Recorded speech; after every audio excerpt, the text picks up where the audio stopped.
Hello viewers.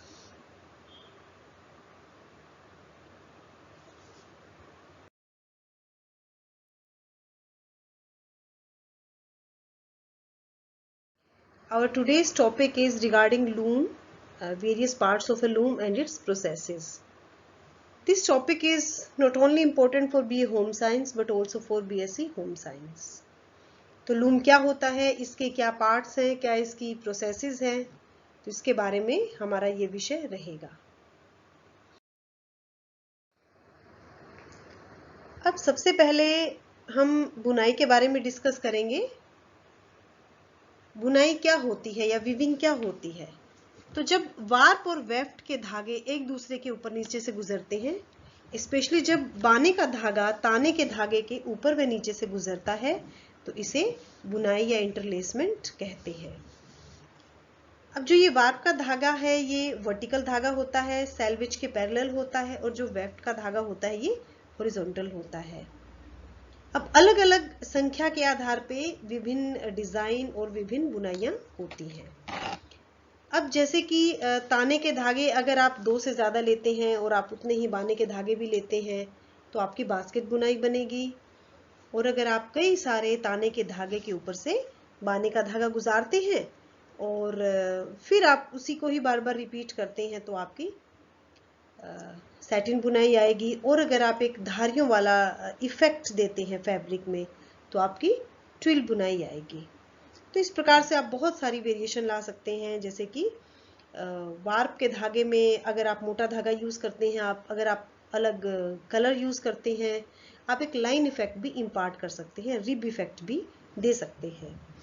अब जो salvage होती है या जो हमारी किनारी होती है वो अपेक्षाकृत ज्यादा मजबूत होती है ताकि जो कपड़ा है वो उधड़ने से बचा जा सके।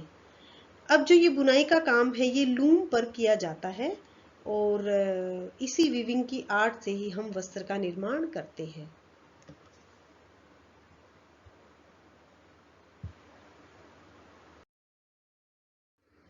अब यहाँ पे एक इलिस्ट्रेशन है आपके सामने वार्प और वेफ्ट के यान के लिए। So warp threads they are the longitudinal ones and weft threads they are horizontal ones. Again we are showing it.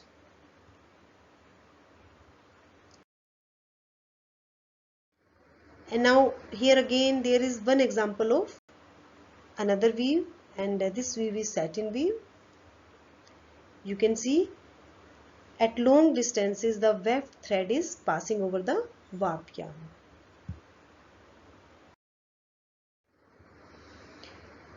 Now here we will deal with weaving process. So first weaving process is shedding. In shedding process a shed is formed. Now how this shed is formed? The warp threads they are raised and form a shed by raising or lowering down of heddles so that a shuttle can pass through the shed. Now second process is picking. In picking the weft yarn or pick is passed across the loom by hand in hand loom and water jet or air jet or a shuttle in power loom. Now bitting up or battening. In case of bitting up or battening, reed is bitten against the peak of the cloth to push it back along the woven cloth. अब जो shading है, shading में एक shade का निर्माण होता है और ये शेड का निर्माण कैसे होगा? जो वार्प थ्रेड्स हैं ये रेज किए जाते हैं, कुछ लोअर डाउन किए जाते हैं और किसकी हेल्प से? हेडल्स की हेल्प से किए जाते हैं। जो हार्नेस है, हार्नेस में से जो तार गुजरती है जिसको हम हेडल्स बोलते हैं, तो जो हेडल्स हैं कम से कम 2 हार्नेस एक लूम में चाहिए होते हैं। और अगर ज़्यादा डिज़ाइन कॉम्प्लिकेटेड है तो इनकी संख्या डिज़ाइन के अकॉर्डिंग बढ़ती जाती है। तो जितने भी एक हार्नेस के हेडल्स में से थ्रेड पास करेगा वार्प का, उतने ही को ये कंट्रोल करेगी।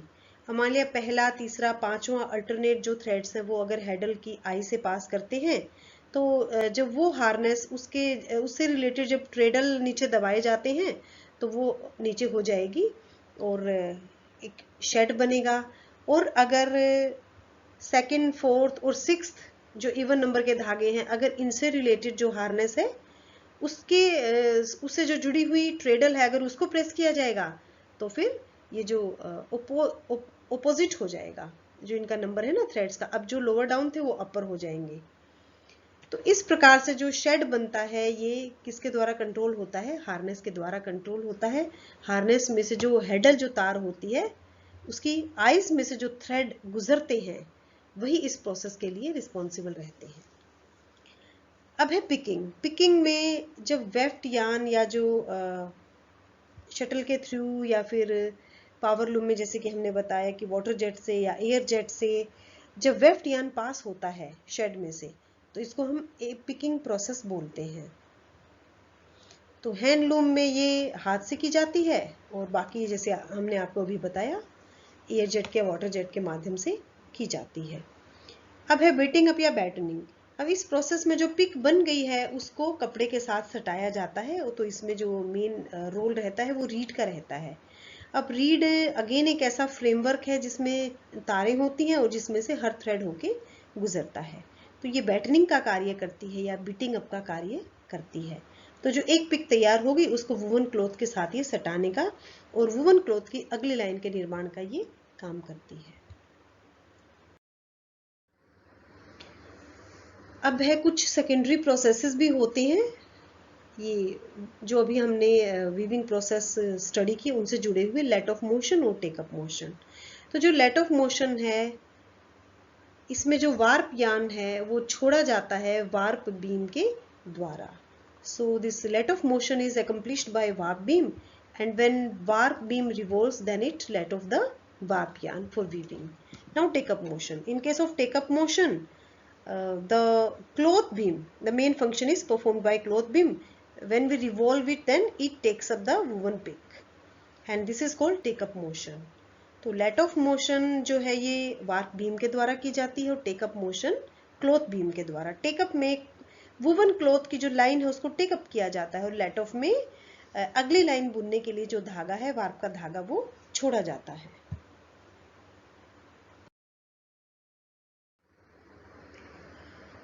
अब यहाँ पे हमने डिस्कस किया है टाइप्स ऑफ लूम को, तो मोटे मोटे हमने इनको दो भागों में डिवाइड किया है, हैंडलूम एंड पावर लूम।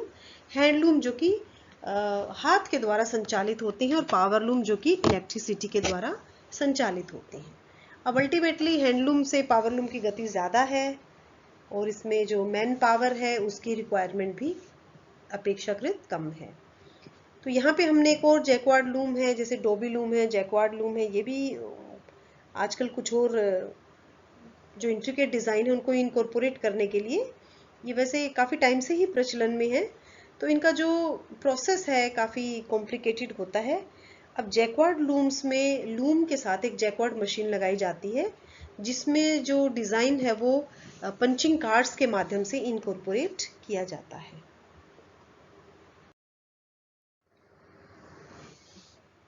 अब यहाँ पे हम डिस्कस करेंगे parts of loom. So here we are going to discuss various parts of a loom. So first one is warp beam, second one is harness, and in harness there are heddles, eyes, and there is one another separate instrument, shuttle, which is used for picking, and in shuttle we place a quill. And next one is reed, again it is a wooden or metallic framework with wires and used for battening. Treadles, they control the movement of harness. Now cloth beam. Cloth beam is used for take on purpose.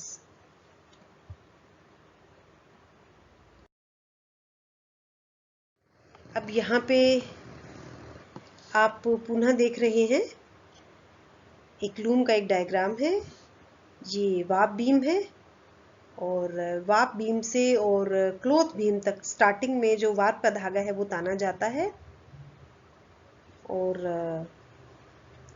उसके बाद जो दो आपको ये structures जो framework दिखाई देते हैं ये हमारे हार्नेस के हैं।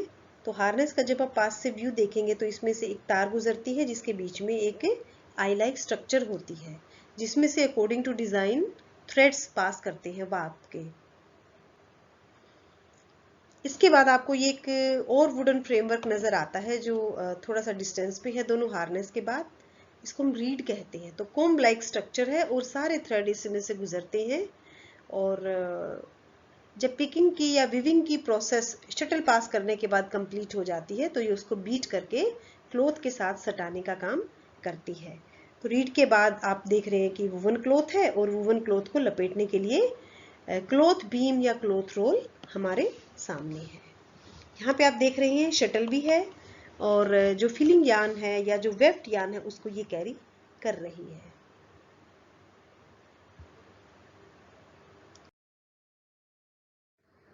तो यहाँ पे ये जो हमारे रीड के डायग्राम हैं, हार्नेस के हैं आपके सामने।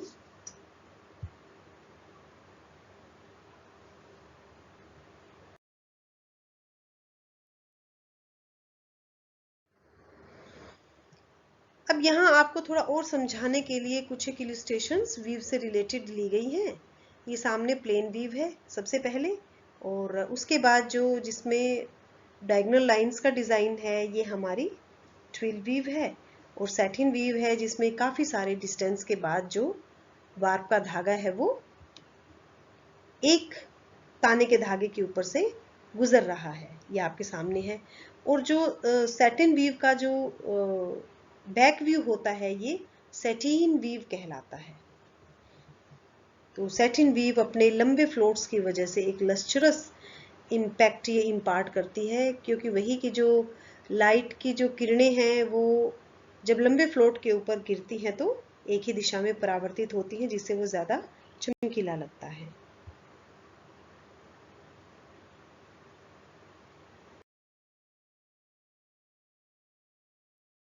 Now here we are going to study about warp beam. So warp beam, it holds the warp yarns and it is located at the back side of the loom. And when it revolves, it let off the warp yarn for process of weaving. तो जो warp beam है ये पीछे की तरफ होती है और जब ये घूमती है तो अगली पिकिंग के लिए ये वार्प के धागे को छोड़ती है।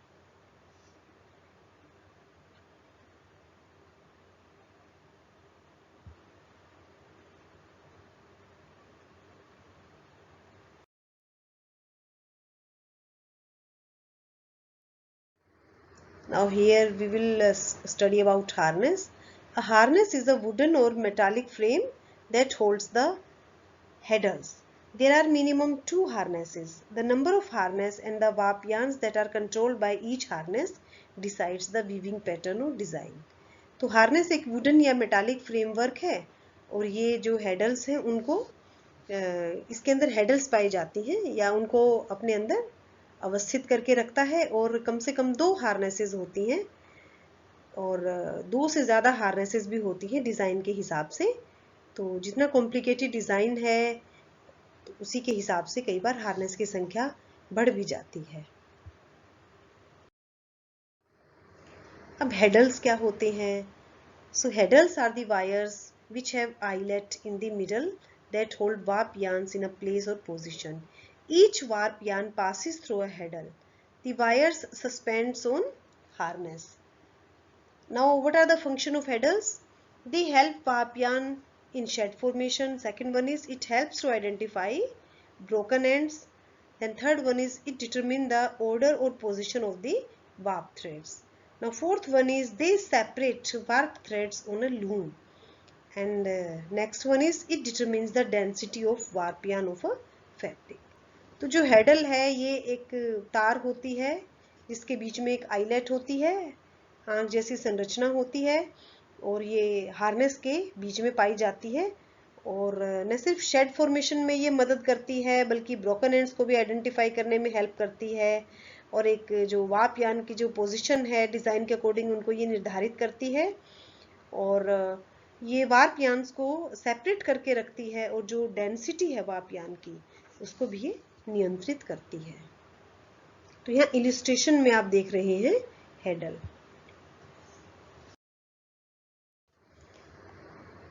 Now here we are going to study about shuttle. So what is a shuttle? You can see in illustration this is a boat shaped structure.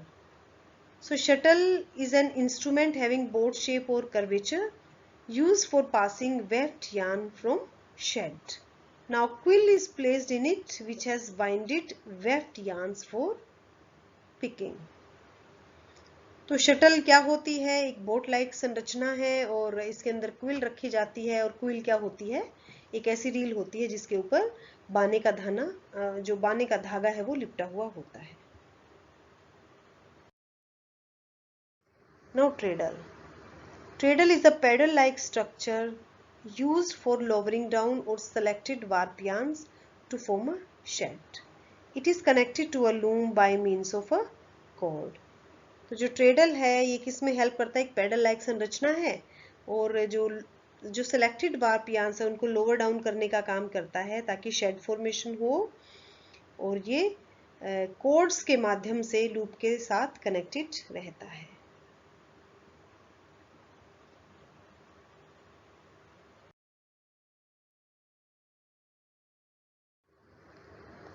Now the next part of loom is reed. So reed is a comb-like frame or device used to separate warp yarns.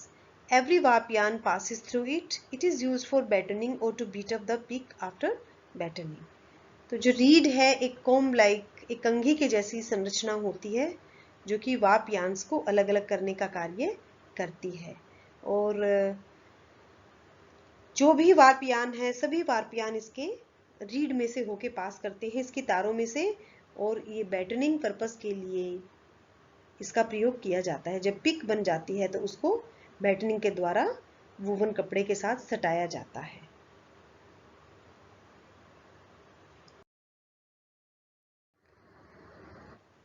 Next part is cloth beam. It is located at the front of the loom. It holds the woven fabric after battening. It takes on the fabric. तो जो cloth beam है ये front में located होती है और woven fabric को अपने ऊपर लपेट कर रखती है, और बैटनिंग के बाद जब क्लॉथ बीम घूमती है तो जो एक पिक तैयार होती है उसको लपेटने का काम ये करती है।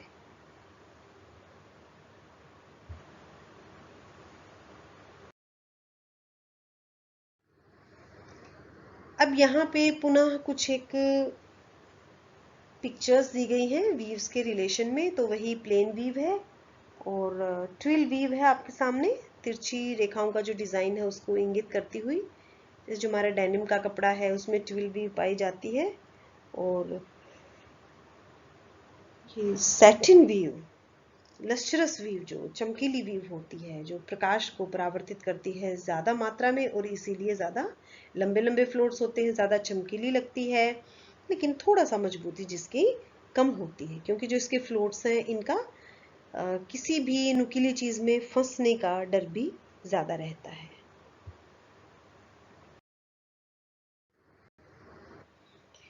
तो यहाँ पे हैं हमारे क्वेश्चंस, डिस्कस अबाउट लूम। तो सबसे पहले आप लूम में वीविंग प्रोसेस बता सकते हैं, वार्प और वेफ्ट के बारे में बता सकते हैं, और फिर लूम के जो टाइप्स हैं, पावर लूम है और जो हैंडलूम है उसका आप विस्तृत विवरण दे सकते हैं। फिर आप जो लूम वेरियस प्रोसेसेस एकम्प्लिश करता है उसके बारे में आप डिटेल में बता सकते हैं। अब अगला हमारा क्वेश्चन है वेरियस प्रोसेस ऑफ वीविंग। तो वीविंग के जो अलग अलग प्रोसेसेस हैं, जैसे कि पहली शेड फॉर्मेशन की है, दूसरा फिर उसमें से शटल पास की जो कि पिकिंग की है, और फिर तीसरा जब पिक बन के तैयार हो जाती है तो रीड के द्वारा बैटनिंग की प्रोसेस है। इससे जुड़ी हुई दो और भी प्रोसेसेस हैं, एक तो टेक ऑन की और एक टेक ऑफ की। जो टेक ऑन की है ये क्लॉथ बीम के द्वारा संपादित की जाती है जिसमें बना हुआ कपड़ा लिपटता है, और जो टेक ऑफ की प्रोसेस है ये क्लॉथ बीम के द्वारा संपादित की जाती है जिसमें जो वार्प के धागे हैं वो छोड़े जाते हैं अगली बुनाई के लिए। अब इसके बाद discuss in detail about parts of loom. तो आप इसका डायग्राम भी बना सकते हैं पार्ट्स ऑफ लूम का, जैसे कि एक चित्र हमने अपने इस प्रेजेंटेशन में पीछे दिया है आप, जिसमें सारे के सारे पार्ट्स दिखाए गए हैं। तो उसमें आप क्लॉथ बीम के बारे में और फिर हार्नेसेस के बारे में, ट्रेडल के बारे में, हेडल्स के बारे में, शटल के बारे में, रीड के बारे में, और वार्प बीम है, क्लॉथ बीम है, इनके बारे में आप डिटेल इंफॉर्मेशन दे सकते हैं। Harness is an integral part of loom, discuss in detail. तो हार्नेस किस प्रकार से एक इंटीग्रल पार्ट है लूम का? जो हार्नेस है ये वीविंग के डिज़ाइन को कंट्रोल करता है। तो हार्नेस एक वुडन या मेटालिक फ्रेमवर्क है जिसमें हेडल्स पाई जाती हैं। हेडल्स भी ये वर्टिकल वायर्स होती हैं जिनके बीच में आइलेट्स होते हैं और जिसमें से अकॉर्डिंग टू डिज़ाइन जो वार्प का धागा है वो पास होता है। कम से कम 2 हार्नेस की आवश्यकता होती है और जो हार्नेस है ये कॉर्ड्स के माध्यम से ट्रेडल से या पैडल जो होते हैं नीचे वुडन पैडल्स उनसे जुड़ी हुई होती है।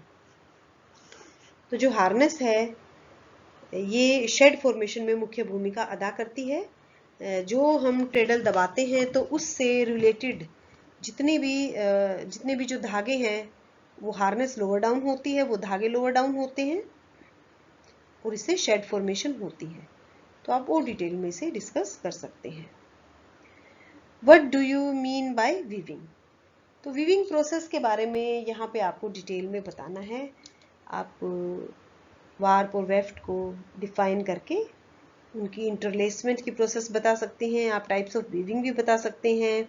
वीविंग किस पे होती है, कौन सी मशीन पे उसको लूम कहा जाता है। आप hand loom, power loom, jacquard loom इनके बारे में भी बता सकते हैं। तो वीविंग एक यहाँ पे एक ऐसी टर्म है जिसमें आप इस पूरे चैप्टर को एक बार रिवाइज करके लिख सकते हैं।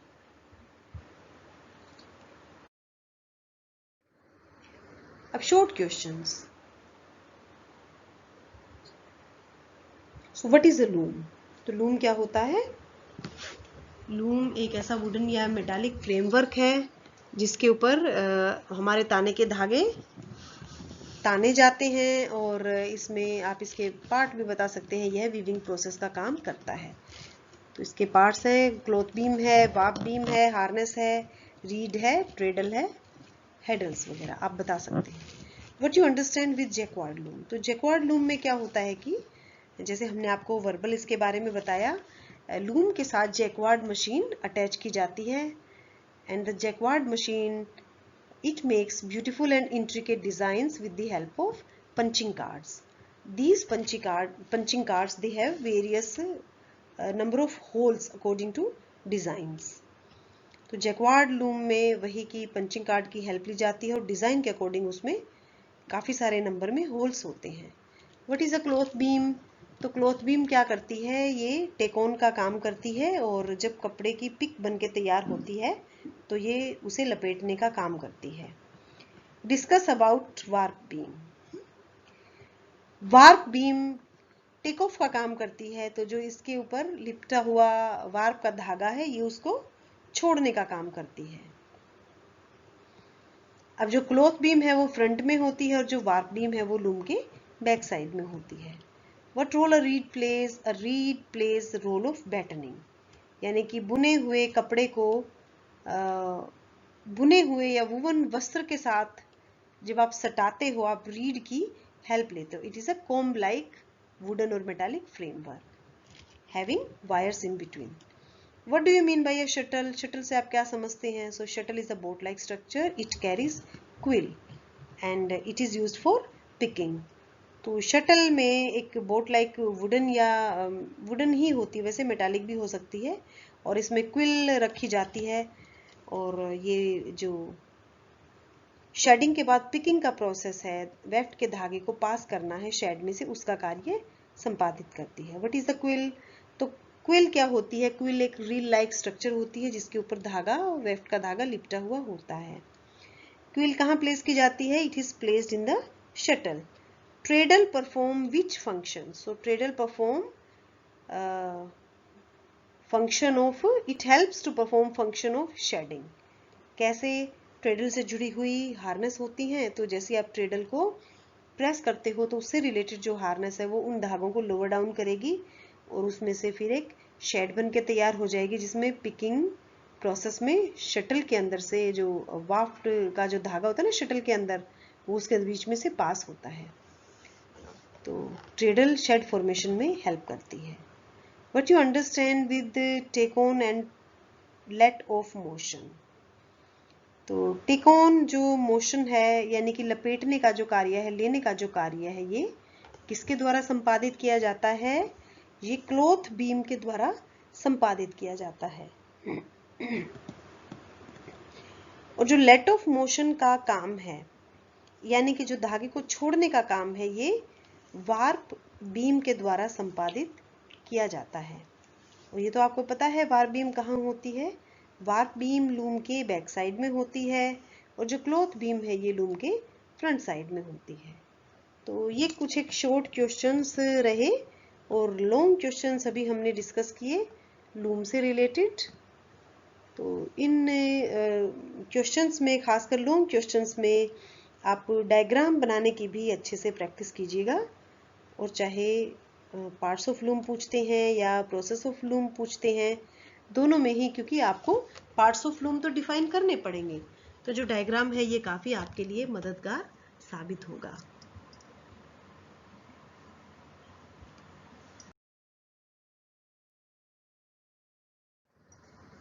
तो इसी के साथ ही हमारा जो आज का ये लेक्चर है लूम से संबंधित, ये संपादित हुआ। और आशा करती हूँ कि आप सभी को इससे काफी जानकारी प्राप्त हुई होगी। सुनने के लिए धन्यवाद।